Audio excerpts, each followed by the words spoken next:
Oke, Bismillahirrahmanirrahim. Sebelum memulai acara ini, marilah kita membaca doa bersama-sama. Auzubillahi minasyaitonir Auzubillahi minasyaitonir rajim. Bismillahirrahmanirrahim. Alhamdulillahirabbil alamin. Hamda yuwafi nikmahu ya rabbana walakal hamdu walakal syukru. Allahumma sholli ala Muhammadin wa fi awalina wa akhirin.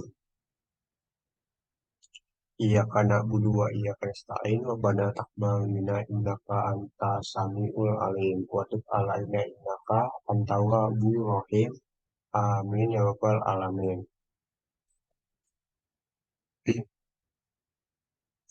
Kami dari kelompok 4 ingin mempresentasikan mengenai unsur-unsur komunikasi verbal. Selanjutnya,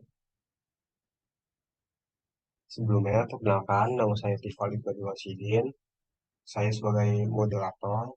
Lalu ada juga Aliza Fat Amanda, Ilma Yasmin Asmina, dan Muhammad Mahendra.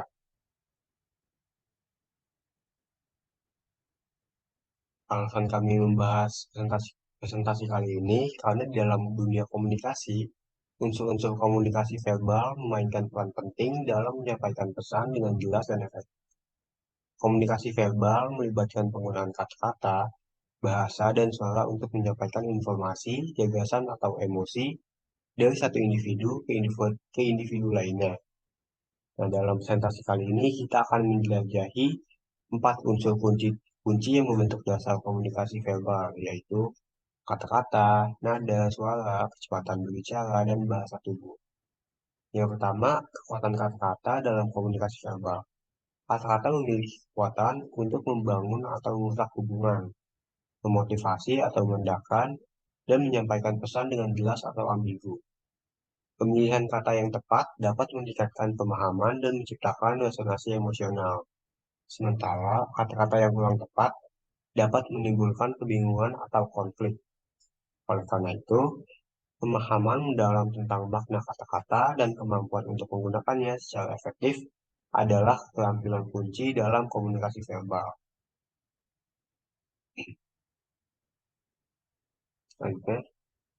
Selanjutnya kita akan membahas soal nada suara dalam menyampaikan pesan. Nada suara yang bervariasi dapat memberikan nuansa, emosi, atau penekanan pada pesan yang disampaikan. Kekuatan intonasi, volume, dan ritme dapat mempengaruhi bagaimana pesan diterima oleh pendengar. Oleh karena itu, kesadaran dan pengendalian terhadap nada suara adalah aspek penting dalam memastikan komunikasi verbal yang efektif. Kecepatan berbicara juga merupakan unsur yang signifikan dalam komunikasi verbal. Terlalu cepat atau terlalu lambat kecepatan berbicara dapat mempengaruhi pemahaman dan keterlibatan pendengar. Penyesuaian kecepatan berbicara sesuai dengan konteks dan audiens adalah keterampilan yang perlu diperhatikan. Seorang komunikator yang dapat mengatur kecepatan berbicara dengan bijak dapat menciptakan lingkungan komunikasi yang lebih efisien.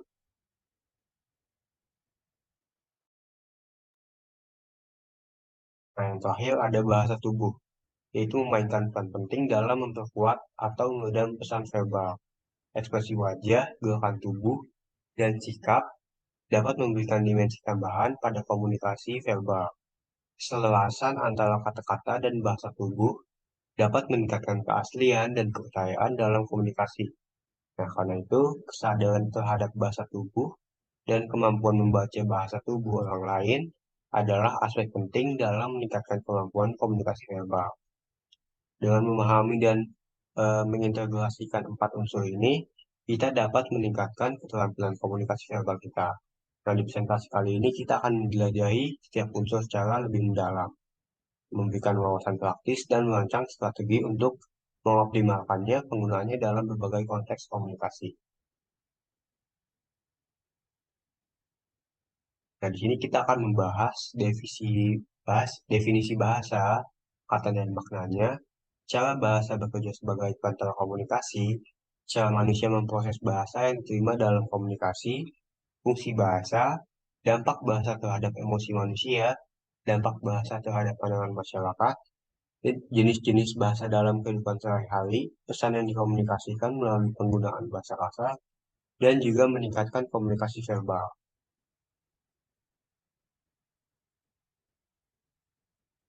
Selanjutnya akan dijelaskan oleh Aliza Fatamanda.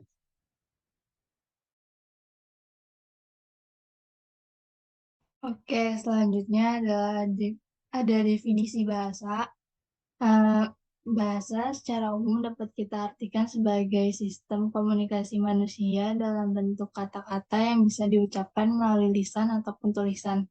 Nah, di sini ada definisi bahasa menurut para ahli. Yang pertama itu menurut Block dan Traeger pada tahun 1942, yaitu bahasa adalah sebuah sistem simbol yang bersifat mana suka, dan dengan sistem itu suatu kelompok sosial bisa bekerja sama. Nah, yang kedua ada definisi bahasa menurut Carroll tahun 1959. Bahasa adalah sebuah sistem terstruktur mengenai bunyi dan urutan bunyi yang bersifat mana suka yang dapat digunakan dalam komunikasi antar individu oleh kelompok manusia dan yang secara tuntas memberi nama benda-benda, peristiwa-peristiwa, proses-proses dalam lingkungan hidup manusia. Nah, dari definisi bahasa ini dapat kita ambil poin-poin. Yang pertama yaitu bahasa itu memiliki sifat mana suka. Yang kedua, dengan adanya bahasa ini kita bisa berkomunikasi dengan uh, satu sama lain. Terus dengan adanya bahasa ini kita bisa memberi nama benda-benda, peristiwa-peristiwa, dan proses-proses. Selanjutnya, nah dari definisi yang tadi dapat kita ambil beberapa hal penting, yaitu yang pertama, bahasa merupakan sistem yang mempunyai struktur atau structure system, dan bahasa memungkinkan terjadinya komunikasi antar pribadi atau interpersonal communication. Bahasa memiliki pola yang berdasarkan pola, itulah bahasa yang digunakan. Pola sistem atau pola bahasa atau sistem gramatikal tersebut pada umumnya bersifat statis.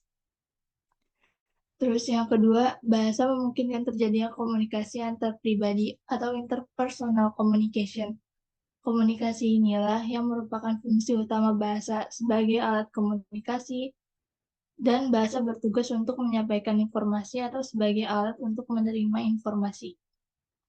Next. Berikutnya ada kata dan maknanya.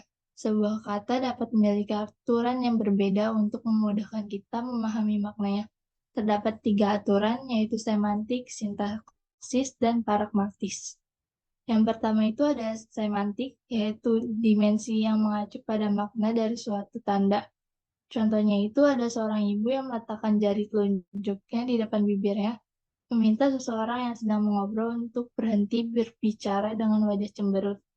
Nah, uh, isyarat ibunya ini dengan meletakkan jari telunjuk di depan bibirnya itu meminta agar orang tersebut untuk berhenti berbicara. Selanjutnya,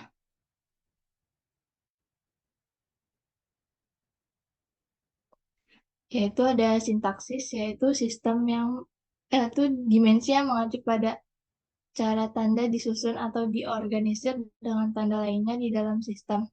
Contohnya ini ada seorang ibu yang meletakkan jari telunjuknya di depan bibir sambil tersenyum dan berkata dengan suara lembut, "Maaf, ada bayi yang sedang tidur." Selanjutnya itu ada pragmatik, yaitu dimensi yang mengacu pada efek atau perilaku yang ditunjukkan oleh tanda. Contohnya ini ada orang yang meminta Anda diam, namun ada orang pertama yang menyikapi sikap ketidaksukaan, dan ada pihak lain yang menunjukkan sikap yang ramah atau bersahabat. Selanjutnya akan disampaikan oleh rekan saya.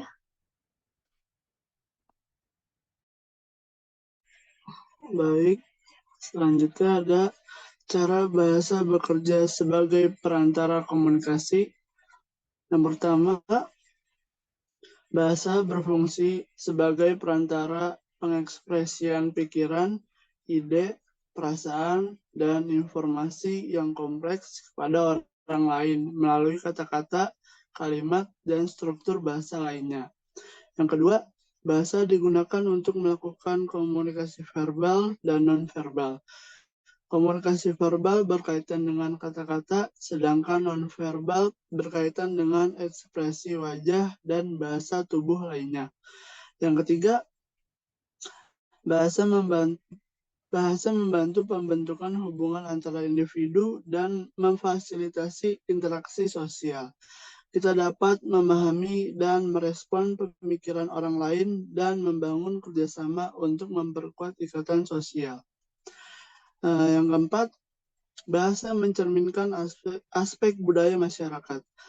Setiap bahasa seringkali terkait erat dengan nilai-nilai, norma, dan praktik budaya. Bahasa membantu kita memahami konteks budaya di mana komunikasi terjadi.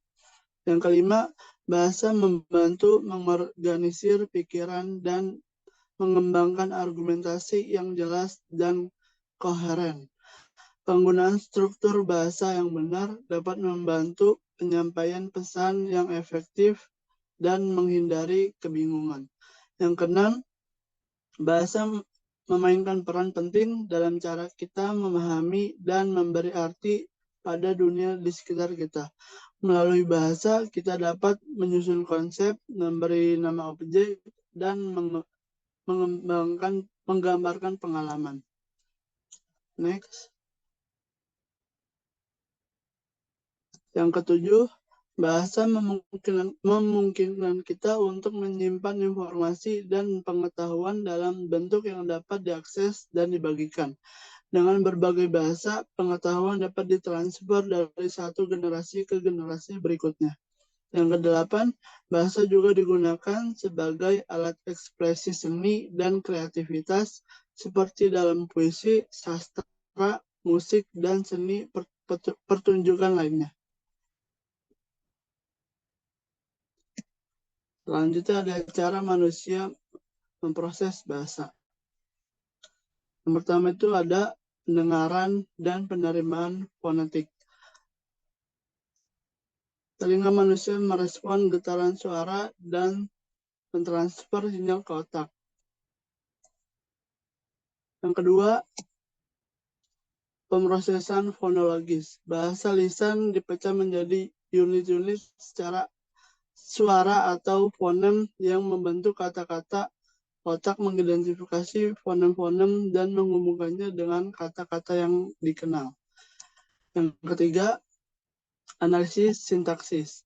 Otak menganalisis struktur gramatikal kalimat. Pembicaraan diurai menjadi frasa, klausa, dan kata-kata yang membantu dalam memahami hubungan sintaksis antara elemen-elemen bahasa. Yang keempat, pemahaman semantik. Otak berfokus pada makna, kata, dan kalimat. Pemrosesan semantik melibatkan pemberian arti pada kata dan konstruksi kalimat untuk membentuk pemahaman keseluruhan. Yang kelima, integrasi konteks dan pragmatik. Integrasi makna kalimat dengan konteks yang lebih luas dengan pertimbangan faktor-faktor kontekstual seperti pengetahuan bersama, tujuan komunikasi, dan norma-norma sosial. Yang keenam, pemrosesan memori. Informasi yang dipahami sementara disimpan dalam memori jangka pendek. Pemahaman yang lebih mendalam atau informasi yang dianggap penting dapat ditransfer ke memori jangka panjang.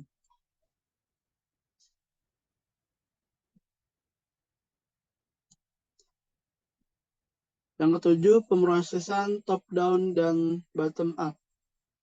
Pemrosesan top-down melibatkan penggunaan pengetahuan sebelumnya, konteks, dan ekspektasi untuk membimbing pemahaman. Pemrosesan bottom-up melibatkan analisis langkah demi langkah dari informasi yang diterima. Yang kedelapan, produksi respon. Pemrosesan bahasa menyebabkan produksi respon atau tanggapan dari pendengar. Respon ini dapat berupa jawaban verbal, gerakan tubuh, atau tindakan lain yang sesuai. Yang kesembilan, monitoring dan koreksi. Selama proses, pendengar dapat terus memonitor pemahaman mereka. Jika terjadi ketidakpahaman atau kebingungan, pendengar dapat melakukan koreksi dengan meminta klarifikasi atau mengulangi proses pemrosesan.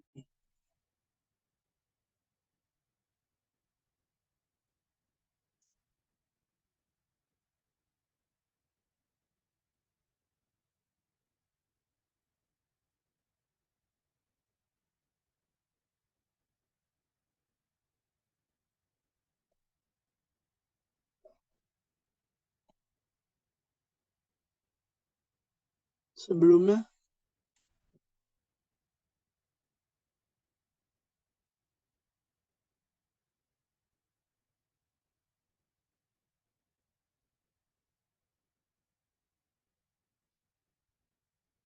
jenis-jenis bahasa dalam kehidupan sehari-hari. Yang pertama ada bahasa formal.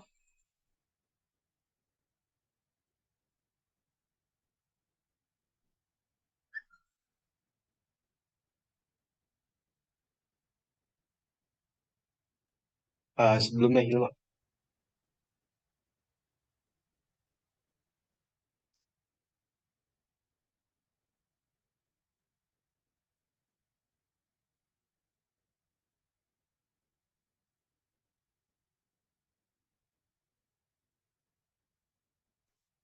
Baik, selanjutnya ada fungsi bahasa. Yang pertama ada komunikasi. Bahasa digunakan untuk menyampaikan fakta, data, dan informasi kepada orang lain. Manusia menggunakan bahasa untuk berbagi ide, pendapat, dan pemikiran. Selanjutnya ada sosial. Bahasa memungkinkan manusia berinteraksi secara sosial, membentuk hubungan, dan membangun jaringan sosial. Bahasa membantu membentuk identitas kelompok dan memperkuat rasa kebersamaan. Selanjutnya ada kognitif. Bahasa membantu dalam pembentukan konsep dan abstraksi, memungkinkan manusia berpikir tentang ide-ide yang kompleks. Selanjutnya ada ekspresif.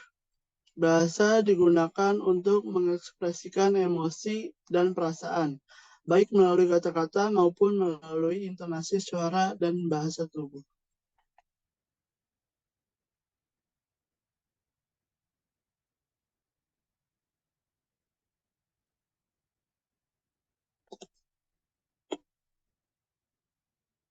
Next.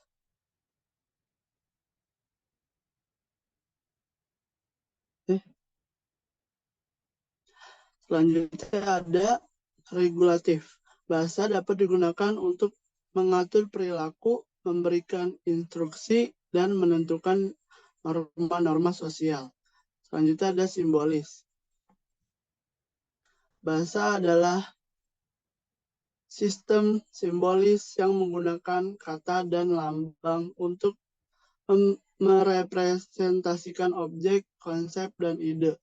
Melalui bahasa, manusia memberi nama pada objek dan memberikan identitas kepada konsep. Berikutnya ada pemeliharaan budaya. Bahasa mencerminkan dan mengungkapkan nilai-nilai, norma, dan keyakinan budaya. Bahasa digunakan untuk meneruskan tradisi dan warisan budaya dari satu generasi ke generasi berikutnya. Selanjutnya ada pendidikan. Bahasa merupakan alat utama dalam proses pembelajaran dan transfer pengetahuan.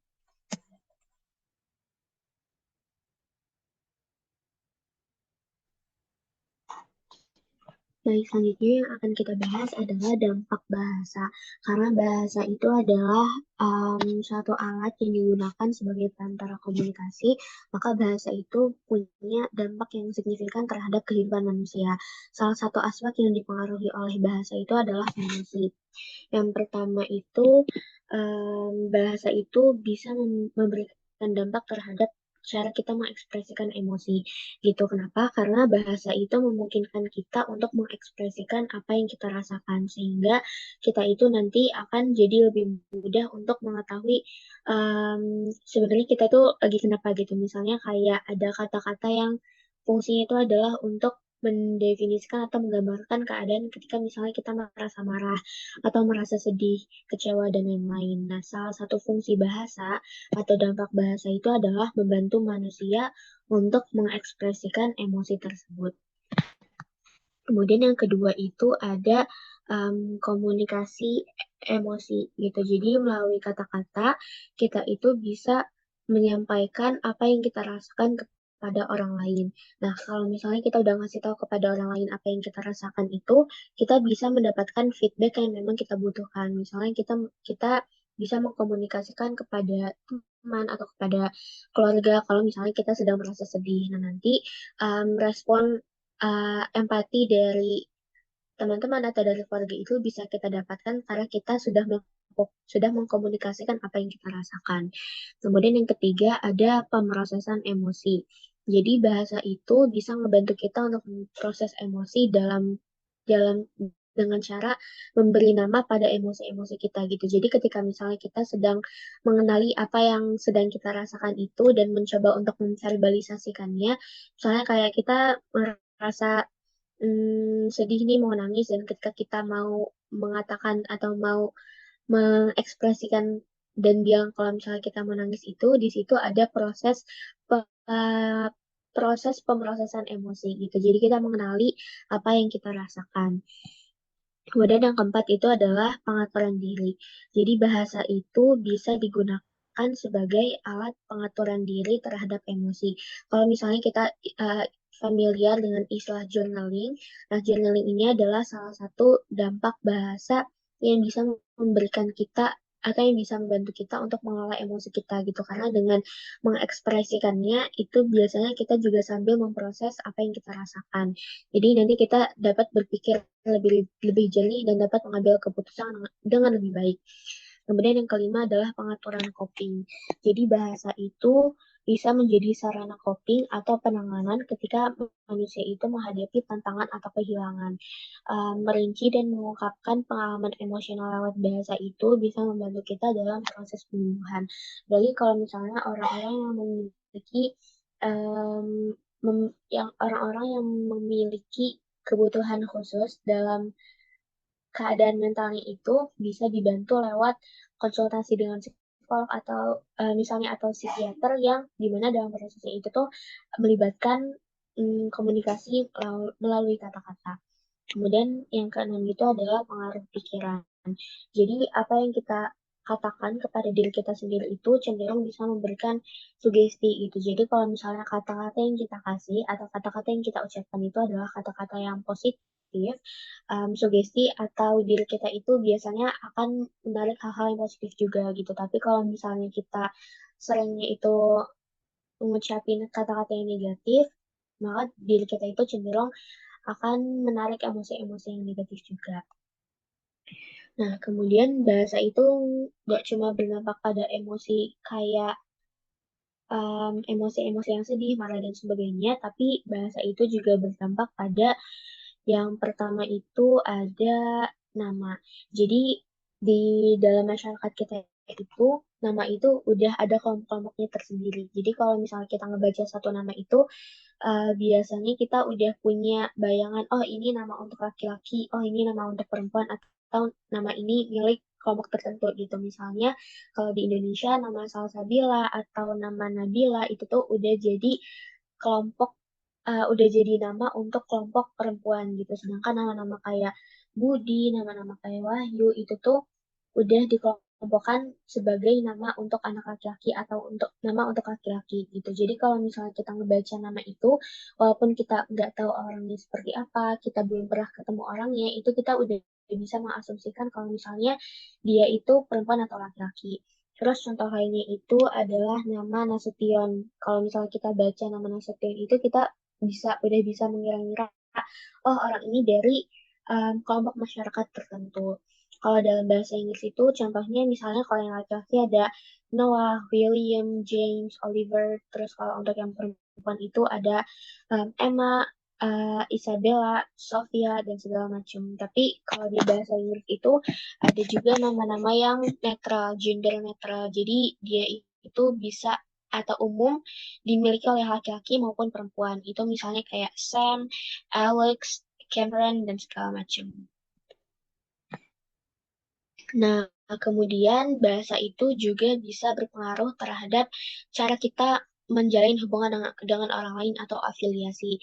Jadi kalau misalnya kita itu mau dekat sama seseorang atau mau menjalin hubungan sama seseorang itu, kita biasanya mengubah cara kita berkomunikasi gitu. Kalau misalnya kita mau jadi lebih dekat atau namanya itu converge, kita itu cenderung ikutin cara atau style komunikasi orang yang mau kita deketin gitu. Tapi kalau misalnya kita itu sebenarnya kita bisa nih niruin style komunikasinya dia, tapi kita tetap menggunakan style komunikasi kita itu disebutnya diverge. Jadi kita itu nggak mencoba untuk lebih dekat, tapi mencoba untuk membuat batasan atau boundary kepada orang tersebut.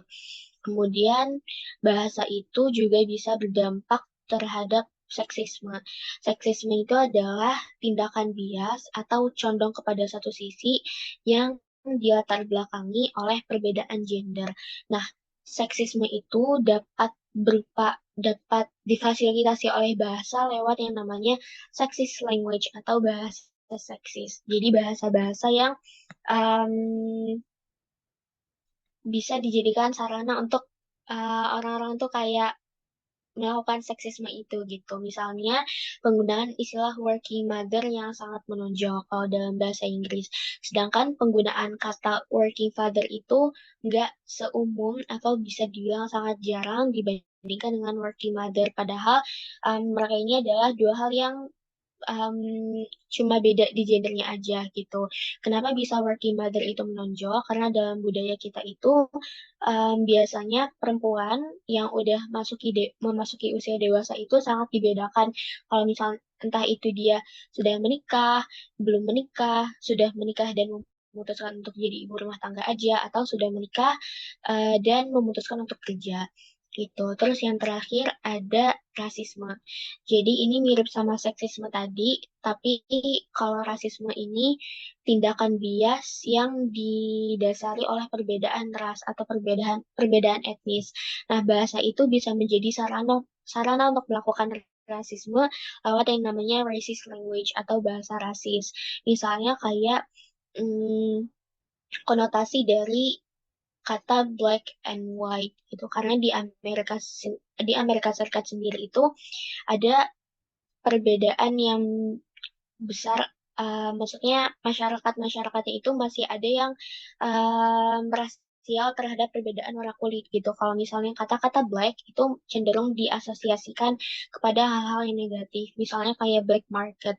Tapi kalau kata-kata yang white itu biasanya mereka diasosiasikannya kepada hal-hal yang positif gitu. Dan ini juga ditampilkan dalam masyarakat gitu. Misalnya kalau dalam film-film superhero itu superhero-nya digambarkan sebagai orang berkulit putih, terus nanti penjahatnya itu digambarkan sebagai orang yang berkulit hitam.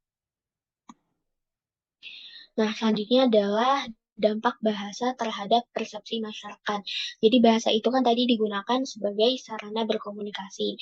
Tapi ada suatu teori yang mengatakan kalau misalnya bahasa yang dibuat di masyarakat kita itu cenderung memilih kepada satu kelompok aja, satu kelompok yang dominan. Teori ini dinamakan muted group theory. Teorinya itu berbunyi anggota dominan dalam masyarakat, biasanya laki-laki, mereka itu menciptakan satu bahasa dan sistem komunikasi yang merendahkan, mengurangi, dan mengecilkan kelompok lain, khususnya perempuan.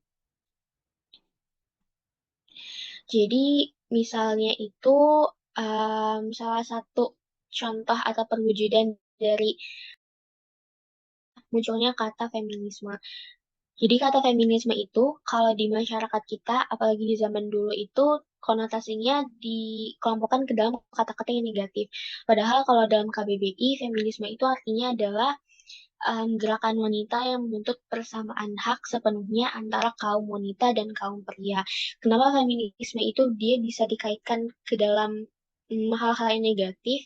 Itu karena feminisme itu muncul dari em, masyarakat atau sistem sosial yang didominasi oleh pria gitu. Jadi ketika kata feminisme ini muncul, gerakan wanita ini tuh dianggap sebagai sesuatu yang tidak normal atau sesuatu yang nggak ideal.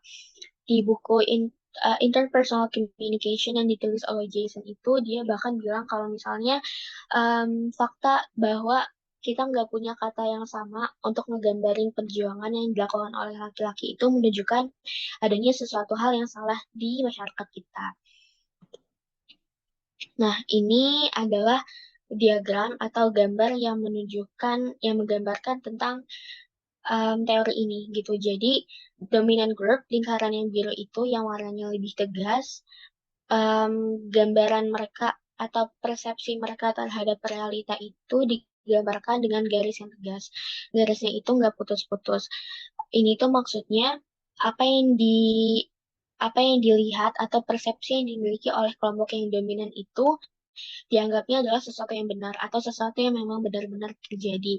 Sedangkan persepsi terhadap realita yang dimiliki oleh kelompok yang tertekan atau yang kurang dominan, yang muted group, yang warnanya pink, itu dia digambarinya pakai garis yang nggak maksudnya garis yang putus-putus gitu. Itu maksudnya kenyataan yang dimiliki persepsi terhadap kenyataan yang dimiliki oleh kelompok yang gak dominan ini dianggap kurang nyata atau kurang benar atau sesuatu yang kayak fictional kalau misalnya dibandingkan sama dominant group.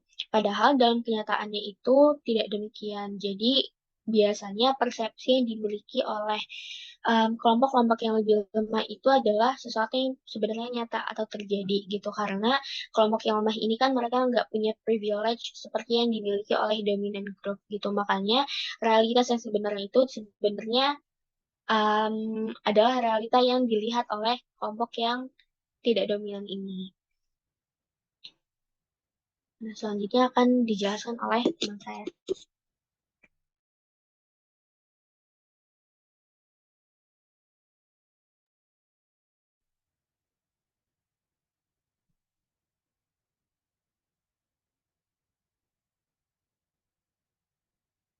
Oke, selanjutnya akan ada jenis-jenis bahasa dalam kehidupan sehari-hari. Yang pertama itu ada bahasa formal, yaitu yang digunakan dalam konteks resmi seperti pidato, presentasi, atau dokumen tertulis seperti surat-surat resmi. Bahasa ini mengikuti aturan tata bahasa yang ketat dan menggunakan kosakata yang lebih kaku. Lalu ada bahasa informal yang digunakan dalam situasi yang lebih informal seperti berpikir, berchatting, atau berbicara dengan teman. Ada juga bahasa jurnalistik yang digunakan dalam menulis berita atau melaporkan peristiwa yang memiliki ciri khas yang mencakup kejelasan, singkat, dan objektivitas. Ada juga bahasa daerah atau bahasa dialek yang digunakan oleh masyarakat setempat di berbagai wilayah di Indonesia yang mencerminkan keanekaragaman budaya dan sejarah suatu daerah. Contohnya kayak ada bahasa Jawa, bahasa Sunda, bahasa Minang, dan masih banyak lagi. Selanjutnya,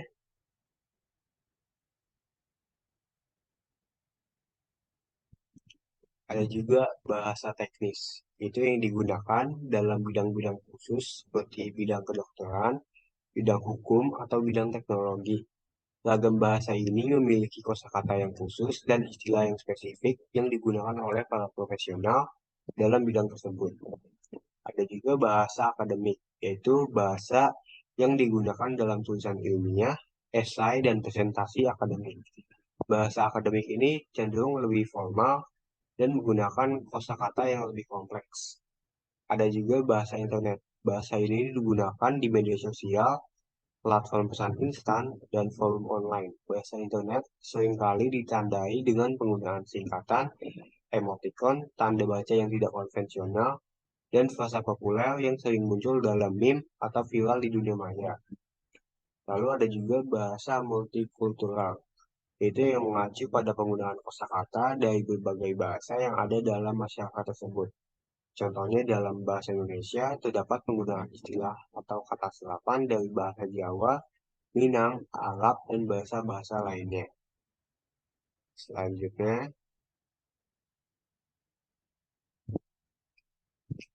ada pesan yang dikomunikasikan melalui penggunaan bahasa kasar atau improper language. Penggunaan bahasa kasar atau tidak sopan dapat mengirimkan pesan negatif atau merugikan. Bahasa kasar seringkali digunakan untuk mencemooh, mengejek, atau menghina orang lain. Selain itu, penggunaan bahasa kasar juga dapat mencerminkan kurangnya kontrol diri dan emosi, serta kurangnya kesantunan dalam berkomunikasi. Pesan yang dikomunikasikan melalui penggunaan bahasa kasar dapat merusak hubungan sosial dan mempengaruhi citra diri seseorang. Untuk menghadapi penggunaan bahasa kasar, penting untuk melakukan edukasi tentang dampak negatif penggunaan bahasa kasar dalam kehidupan sehari-hari.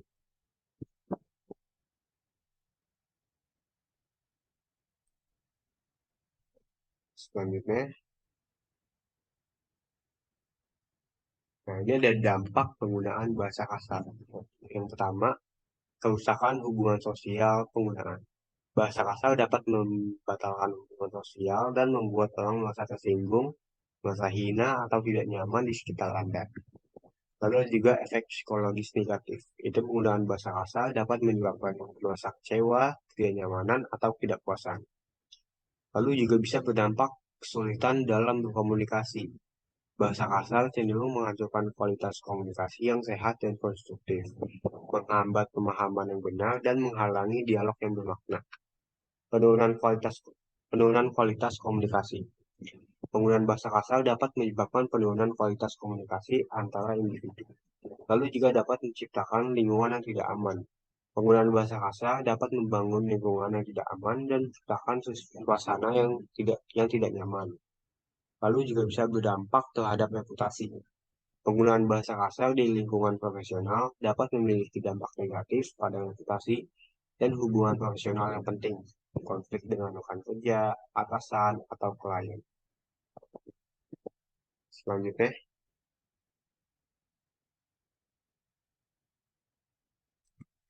selanjutnya ada cara mengatasi penggunaan bahasa kasar. Yang pertama, kita tanyakan alasannya. Jika seseorang sering menggunakan bahasa kasar, penting untuk menanyakan alasannya.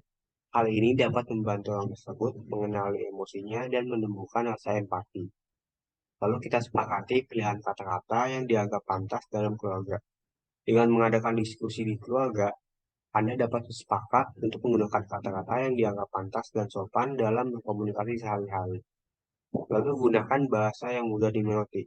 Saat memberikan nasihat atau mengingatkan seseorang yang sering menggunakan bahasa kasar, penting untuk kita menggunakan bahasa yang mudah dimengerti agar pesan dapat disampaikan dengan jelas. Lalu kita kendalikan amarah dan emosi.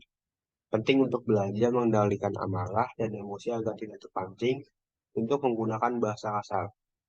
Lalu kita juga perluas kosakata. Dengan memperluas kosakata, seseorang dapat menemukan kata-kata pengganti yang lebih sopan dan sesuai untuk digunakan dalam komunikasi.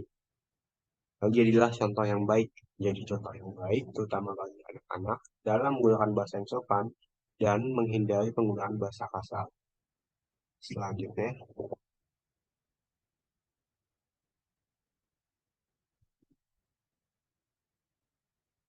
komunikasi verbal. Komunikasi verbal adalah proses transmisi pesan dan dengan menggunakan bahasa dari pengirim pesan atau komunikator pada penerima pesan atau disebut juga komunikan. Kata-kata yang kita ucapkan merupakan isyarat verbal yang digunakan untuk tujuan komunikasi. Komunikasi verbal sering dianggap sebagai bagian utama dari komunikasi. Komunikasi verbal sebagian besar terjadi dalam situasi tatap muka langsung. Namun, komunikasi verbal kini semakin luas dengan memanfaatkan instrumen atau perangkat elektronik seperti telepon dan surat elektronik atau juga bisa disebut email. Faktor yang paling penting dalam komunikasi verbal adalah adanya simbol-simbol verbal dalam pesan yang disampaikan, seperti penggunaan bahasa lewat susunan kata atau kalimat. Komunikasi verbal dibagi menjadi dua jenis, yaitu komunikasi verbal membaca dan mendengarkan. Lalu juga ada menulis dan berbicara. Berbicara dan menulis adalah jenis komunikasi verbal vokal yang paling sering kita gunakan setiap hari, di mana kita berkomunikasi secara langsung dengan orang lain. Sedangkan kalau menulis adalah komunikasi verbal non-vokal, karena untuk menyampaikan informasi tersebut, kita menggunakan media lain, yaitu tulisan tanpa bicara apapun. Lalu mendengar dan membaca. Dengan mendengarkan, kita bisa mendapatkan sebuah informasi baru. Begitu juga dengan membaca. Membaca menjadi salah satu cara untuk mendapatkan informasi. Dan karena itu, baik membaca maupun mendengar merupakan bagian dari komunikasi verbal. Selanjutnya,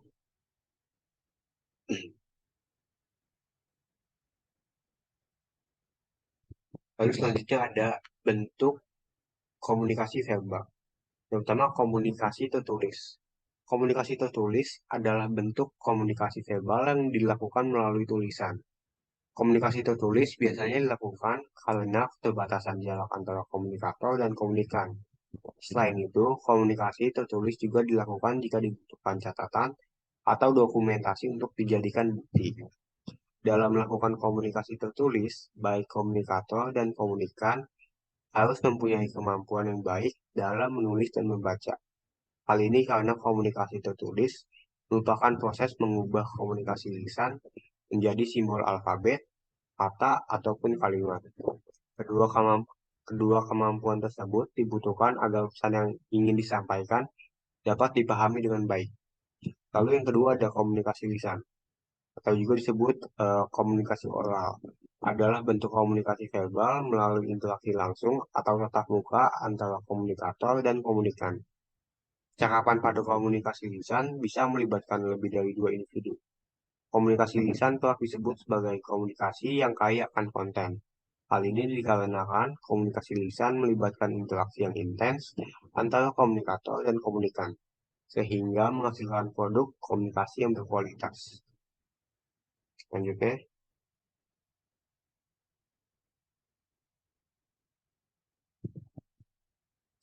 Selanjutnya, ada cara meningkatkan komunikasi verbal. Yang utama, kita persiapkan kata-kata sebelum memulai percakapan. Sebelum kita berbicara, kita siapkan apa yang akan Anda bicarakan untuk memastikan tidak lupa poin-poin penting dan tahu apa yang ingin kita sampaikan. Lalu berlatihlah di depan cermin. Berlatih sendiri di depan cermin dapat membantu kita meningkatkan kemampuan berbicara, serta mempersiapkan diri untuk situasi yang memerlukan komunikasi verbal. Lalu juga perhatikan intonasi suara. Mempelajari penggunaan intonasi yang tepat dapat membantu kita meningkatkan komunikasi verbal dan menjaga salah satu pihak kita saat bicara dengan atasan atau rekan kerja. Selanjutnya,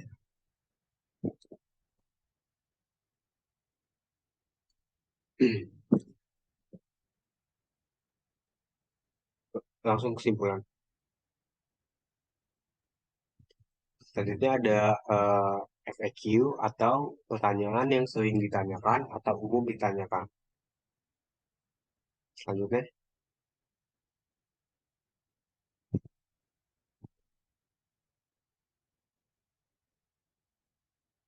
yang pertama,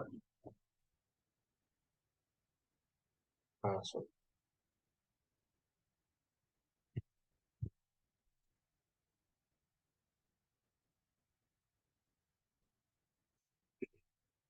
Yang pertama, bagaimana interaksi antara unsur-unsur komunikasi verbal seperti kata-kata, struktur, kalimat, dan intonasi dapat menciptakan variasi makna dan kompleksitas dalam komunikasi. Jadi, interaksi antara unsur-unsur komunikasi verbal menciptakan kompleksitas dalam komunikasi melalui penggabungan kata-kata yang dipilih dengan struktur kalimat yang tepat, serta penambahan dimensi makna melalui penggunaan intonasi. Misalnya kayak pemilihan kata-kata yang kaya dapat memberikan nuansa tambahan pada struktur kalimat. Sementara intonasi yang digunakan dengan bijak dapat memberikan penyampaian pesan yang lebih mendalam dan atau menggambarkan perasaan yang kompleks.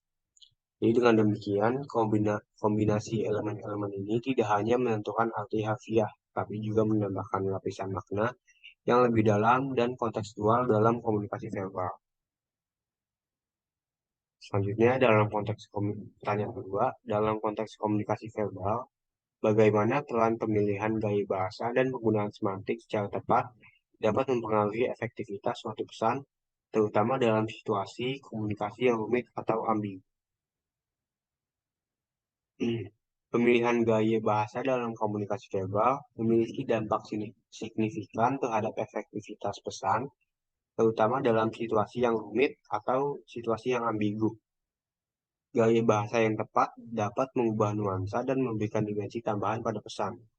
Contohnya seperti penggunaan metafora atau simil dapat membantu menjelaskan konsep yang kompleks dengan cara yang lebih mudah dipahami. Penggunaan semantik yang tepat memastikan bahwa kata-kata digunakan dengan presisi, mengurangi risiko terjadinya kesalahpahaman. Dengan mengintegrasikan pemilihan gaya bahasa yang cerdas, penggunaan semantik yang akurat, komunikator dapat meningkatkan kejelasan dan daya serap pesan, bahkan dalam konteks komunikasi yang sulit atau ambigu. Lalu pertanyaan ketiga, bagaimana interaksi antara unsur-unsur komunikasi verbal seperti kata-kata, struktur kalimat, dan intonasi dapat menciptakan variasi makna dan kompleksitas dalam komunikasi. Jadi, adaptasi terhadap audiens dan situasi memegang peranan penting dalam mengelola aspek-aspek kompleks seperti tonalitas dan ragam bahasa dalam komunikasi verbal, terutama dalam interaksi dengan kelompok yang memiliki latar belakang dan pemahaman berbeda. Jadi dalam konteks ini, pemahaman dalam terhadap audiens, termasuk nilai-nilai budaya dan pengetahuan mereka, diperlukan untuk memilih tone yang sesuai dan menggunakan ragam bahasa yang dapat diterima. Kayak misal dalam situasi formal, penggunaan ragam bahasa baku dan tonalitas yang lebih serius mungkin lebih tepat.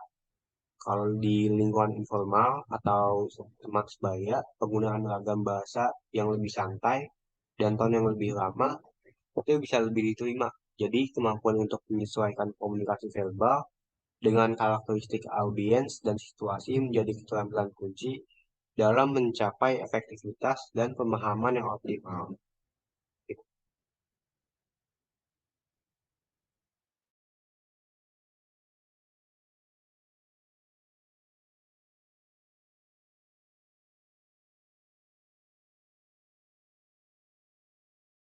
Selanjutnya ada pertanyaan keempat.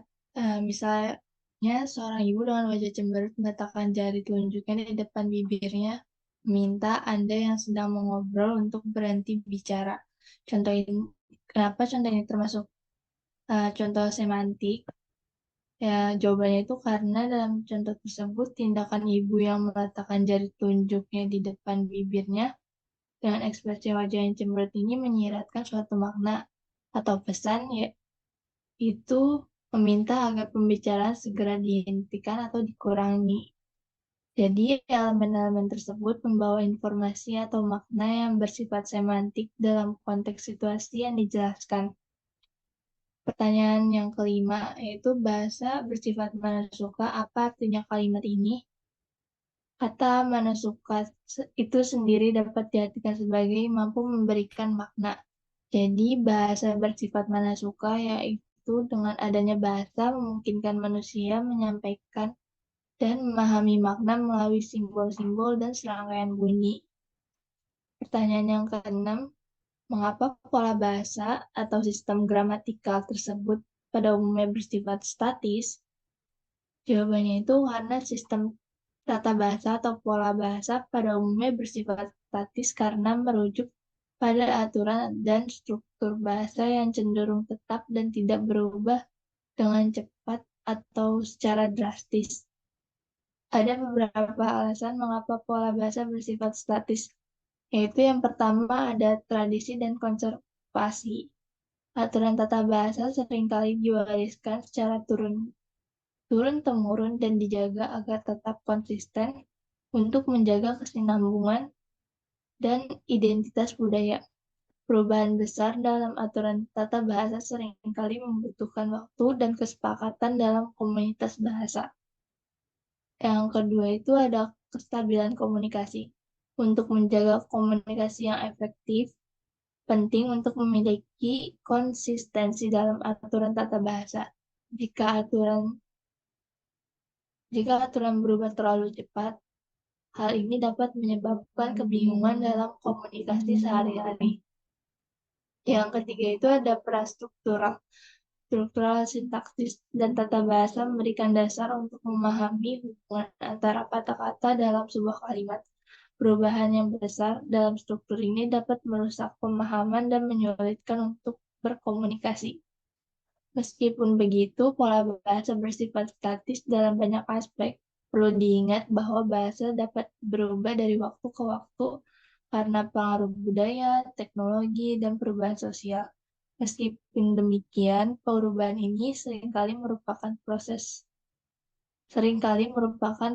yang lambat dan melibatkan kesepakatan dalam komunitas bahasa.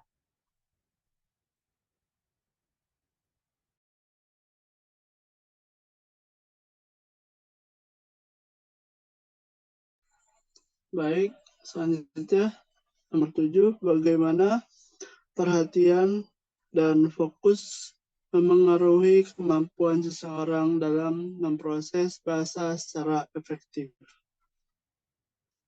Nah, jadi perhatian dan fokus berperan penting dalam kemampuan seseorang memproses bahasa secara efektif. Bagaimana seseorang mengalokasikan perhatiannya pada percakapan atau teks akan mempengaruhi tingkat pemahaman dan retensinya. Apakah ada distraksi atau tidak, sejauh mana seseorang dapat mempertahankan fokusnya, serta beberapa intensitas perhatian yang diberikan pada pesan verbal, semuanya berdampak pada kemampuan individu untuk memproses bahasa dengan baik. Nomor 8, apa peran utama bahasa dalam menyampaikan ide dan informasi individu? Jadi, bahasa memiliki peran utama sebagai alat untuk menyampaikan ide dan informasi antar individu. Melalui bahasa, seseorang dapat mengungkapkan pikiran, perasaan, dan konsep kepada orang lain. Bahasa memungkinkan komunikasi verbal yang kompleks, memfasilitasi pertukaran gagasan, transfer pengetahuan, serta membangun pemahaman bersama. Dengan memanfaatkan kata-kata, struktur kalimat, dan elemen bahasa lainnya, individu dapat secara efektif berbagi informasi dan menciptakan makna yang dapat dimengerti oleh pihak lain dalam interaksi sosial.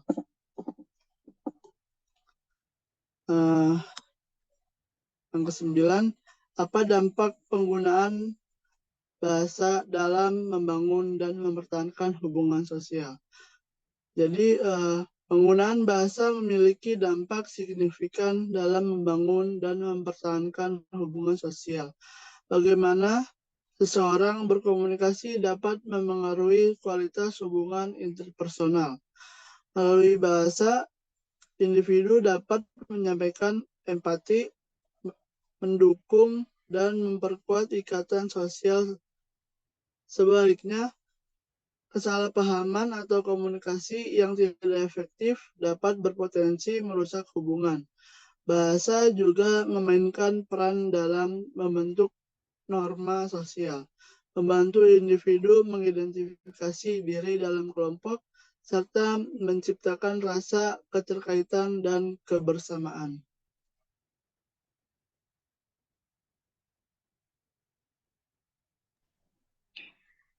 Kemudian pertanyaan ke-10, bahasa memiliki banyak jenis dan ragam. Bagaimana keberagaman bahasa dapat mempengaruhi komunikasi verbal dan bagaimana cara meminimalisir kesalahpahaman karena penggunaan ragam bahasa yang berbeda. Nah, keberagaman bahasa ini walaupun dia itu mencerminkan banyak sekali keunikan dan nuansa, tapi jenis bahasa yang beragam ini itu berpotensi untuk menyebabkan kesalahpahaman dalam komunikasi.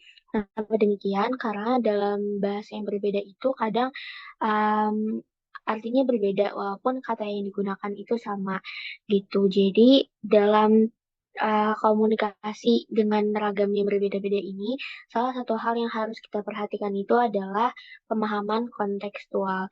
Jadi kita harus menggunakan frasa-frasa yang sebisa mungkin netral. Jadi nggak berbeda antara satu bahasa dengan bahasa yang lain. Kemudian kita itu juga harus memperhatikan kalau misalnya keragaman bahasa ini itu hmm, bukan cuma menjadi alat komunikasi aja, tapi juga sebagai alat untuk mencerminkan budaya, nilai, dan juga identitas kelompok gitu. Jadi ketika kita berbicara atau berkomunikasi menggunakan jenis bahasa dan jenis seragam yang berbeda itu, kita harus meningkatkan awareness, perhatian atau sensitivitas kita terhadap perbedaan budaya dan nilai yang ada dalam bahasa tersebut gitu. Jadi ketika berkomunikasi kita nggak cuma ngobrol aja, tapi di situ ada atau terbentuk lingkungan komunikasi yang inklusif dan juga bisa mengurangi potensi kesalahpahaman yang ada. Kemudian yang ke-11, apakah komunikasi nonverbal memberikan pengaruh penting dalam mendukung komunikasi verbal? Jawabannya adalah iya. Jadi komunikasi nonverbal itu dia bisa membantu kita untuk memberikan pemahaman yang lebih dalam dan lebih lengkap terhadap apa yang disampaikan oleh seseorang gitu. Misalnya komunikasi nonverbal itu kan komunikasi menggunakan bahasa tubuh, ekspresi wajah, atau nada suara. Nah, ketika misalnya kita mengucapkan suatu kata tertentu, kemudian didukung oleh bahasa tubuh, ekspresi wajah, atau nada suara tertentu tuh bisa mengindikasikan hal yang berbeda gitu. Misalnya, kita berbicara, ayo makan dengan nada yang datar, sama ayo makan dengan nada yang tinggi. Nah, kedua hal itu tuh, kedua kata ini, misalnya kalimat itu sama, katanya sama, tapi karena nada suara yang dipakai itu berbeda, mereka tuh mengindikasikan hal yang berbeda. Yang pertama itu ajakan, yang kedua itu lebih kepada marah gitu. Jadi untuk mencapai komunikasi yang efektif dan juga mendalam, kita juga harus memahami isyarat-isyarat nonverbal gitu untuk memperkaya dan juga melengkapi dimensi verbal dalam proses komunikasi. Kemudian pertanyaan yang terakhir, apa pengaruh dari stereotip dan prasangka ketika kita melakukan komunikasi verbal? Jadi stereotip itu tuh adalah generalisasi terhadap suatu kelompok gitu. Misalnya kayak em, kelompok atau orang-orang dari daerah tertentu tuh mereka punya kepribadian tertentu, misalnya kayak pelit, suka marah, suka bohong, dan yang lain-lain. Padahal hal-hal tersebut itu nggak ada kaitannya dengan genetik gitu. Jadi memang pure dibentuk oleh lingkungan tempat orang tersebut tumbuh gitu. Kemudian kalau misalnya prasangka itu adalah pendapat di awal yang mungkin benar atau mungkin salah. Maksudnya kebenarannya itu belum bisa dipastikan karena dia itu masih berupa prasangka aja gitu, masih berupa opini pribadi dan itu tuh udah membentuk sudut pandang kita terhadap sesuatu sejak awal. Nah, dalam komunikasi verbal, kalau misalnya seseorang itu memiliki stereotip dan memiliki prasangka, dia itu bisa menciptakan suatu atau memberikan pengaruh tentang cara kita menginterpretasikan apa yang kita dengar gitu. Jadi em, kebanyakan nanti itu hal ini akan berujung kepada kesalahpahaman atau kesalahan interpretasi dan penilaian nggak adil gitu karena dari awal kita itu udah menempatkan nilai-nilai subjektif atau kita udah memberikan nilaian subjektif yang belum tentu benar tapi kita bawa terus selama komunikasi itu berlangsung gitu. Jadi kesadaran tentang dampak dari stereotip dan prasangka itu menjadi krusial untuk memastikan komunikasi verbal yang efektif, adil, dan juga inklusif.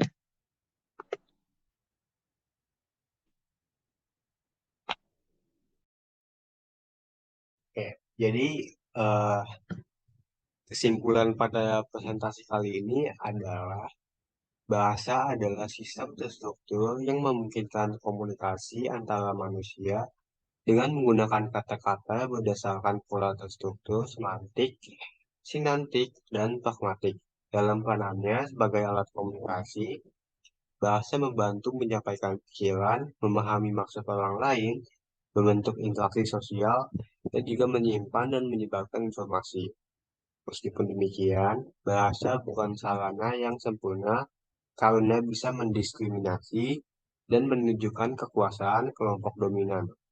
Beragam bahasa seperti formal, informal, jurnalistik, bahasa kasar, dan bahasa daerah digunakan untuk kondisi yang berbeda dengan tujuan menyampaikan pesan dari komunikator kepada komunikan.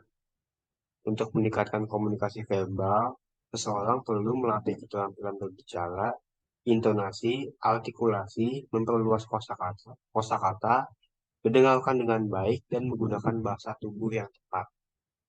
Jadi hanya segitu saja yang bisa kami sampaikan. Kurang lebihnya mohon maaf. Wassalamualaikum warahmatullahi wabarakatuh.